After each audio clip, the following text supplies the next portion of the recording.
Hello, everyone. Welcome to Composition for April 17th. Here we are on a Friday. We made it.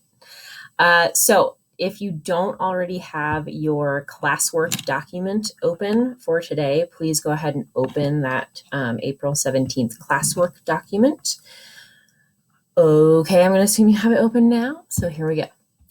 So two main things we're going to do today. So you're going to choose a side of the technology argument. You are going to, so basically you're deciding if you agree or disagree with Sherry Turkle today. You got to pick a side. Got to get off the fence. Then you're going to identify some counterclaims to that argument. So counterclaims are like the opposite. People that would disagree with you. And then you're going to identify evidence on both sides. And this is all to prepare you to write a paragraph in response to a discussion question that includes assertion, evidence, and analysis. So we're getting ready to write this essay. We're going to just get back into some practice with that assertion, evidence, analysis format. We can do it. Here's what we're going to do. Quickly, we're going to review our Wednesday work, the data analysis. We're going to answer some introduction questions just to get you thinking about which side you're on. You got to pick a side. We're going to find some evidence for both sides of the argument, and then we're going to write a paragraph answering a discussion question. So you're going to write that paragraph, and then you're going to post it in response to a discussion in Google Classroom so that your classmates can see what you think and respond to it. Okay, so let's quickly review the Wednesday work. The data analysis. Overall, people did a great job on this. A few trends, a few issues that I saw though. So first trend, you got to be specific about what the data says. So you need a number plus what is being measured. So let's look at some example responses. So for example, on this first piece of data about getting support on social media during tough times, a lot of people said something like 68% say yes. Well, that doesn't tell me what they said yes to, right? So you need to actually, and you can literally just copy what's in the subtitle, right? So 68% said yes, they experience people supporting them on social media through challenges or tough times, right? So you have to be specific about what was the question that the surveyors asked in this question and how many said yes to that question. So the data says that 68% of teens say that they get support on social media through challenges. That is what the data says. So that was an exemplar answer, a real answer from someone in a class. Okay, trend number 2.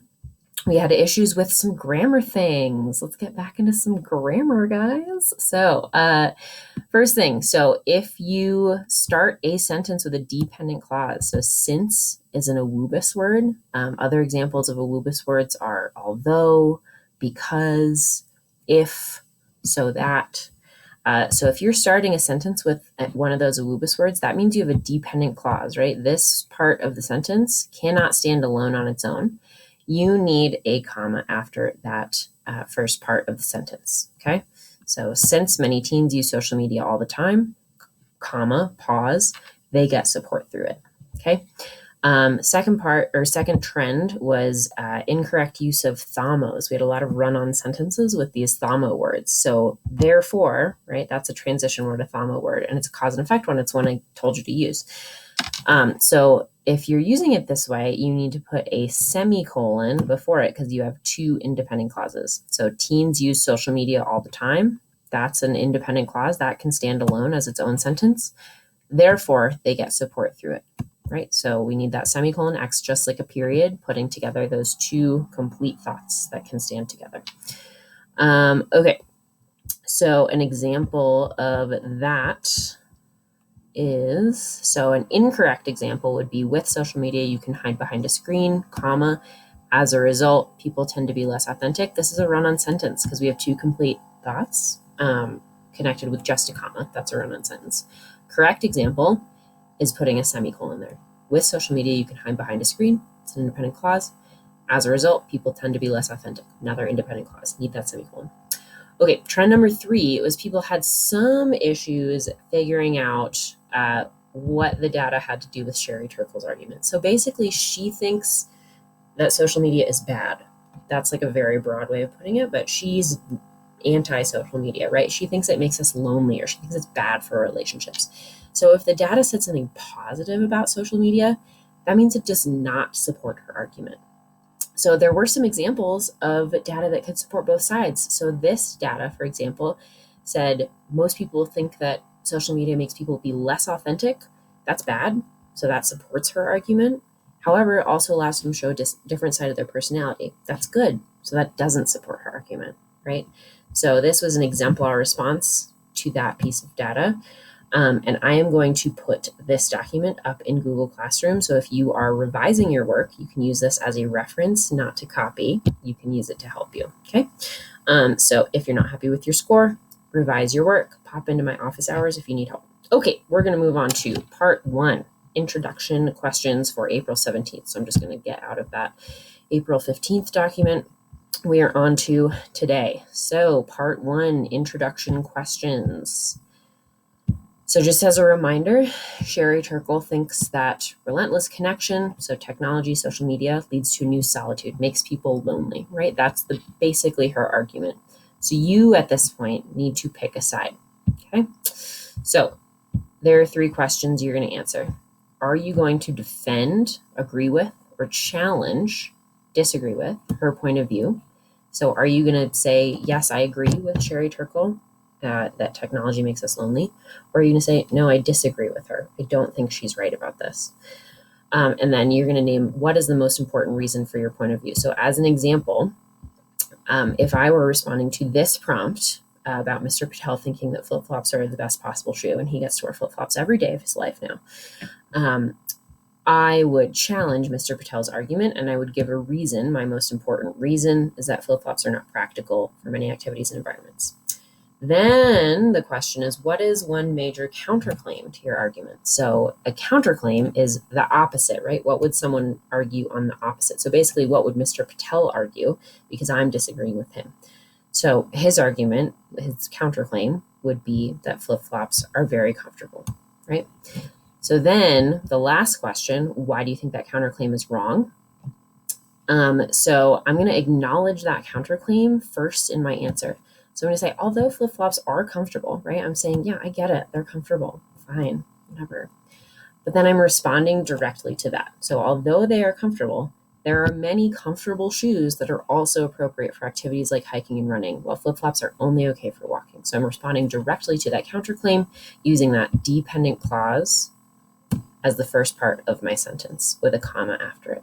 Okay, so you are going to go ahead and answer those 3 questions, but remember, you are responding to Sherry Turkle, not Mr. Patel. Okay, so you're responding to her argument about technology. Are you going to defend or challenge her argument? So go ahead and pause and answer those questions, those 3 questions right now.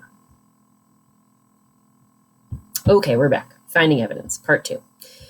So the next part of your work is to find evidence on both sides. So you're going to find 2 pieces of evidence from class reading and one of sort of your choice from your own experience or reading for each side of the argument. And the reason you need to find evidence on both sides is because you need to be able to respond to that evidence and say why you think yours is better, right?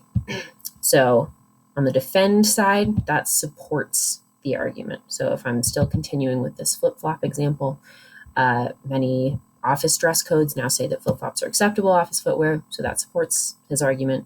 On the challenge side, most school dress codes say flip-flops are not okay because of safety, right? Okay, so 3 pieces of evidence on both sides of the argument.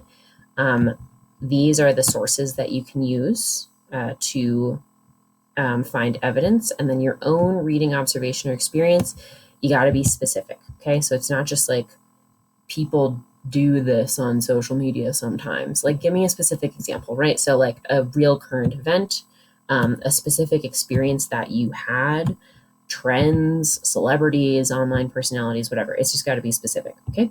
Okay, so now you are going to go complete the evidence table for part 2 and then come back when you are done. Okay, last thing, discussion questions. So this is the big one. This would have been our seminar discussion class, and it's so tragic that we can't really have it. But anyway, this takes the place of that. So It's a big grade. It's like an assessment grade instead of a classwork grade. So you need to do your best. You need to meet this criteria. Okay. So you are going to pick one of these questions down here to answer. Then you're going to write a paragraph of 5 sentences. Yes, 5 sentences, no less. So first sentence, an assertion. You need to answer the question and clearly state your opinion, right? So what I don't want is some people think this and other people think that. You need to clearly state what your opinion is in answer to whatever question you choose, okay? Second sentence, piece of evidence. So you can use a piece of evidence that you came up with up here, okay?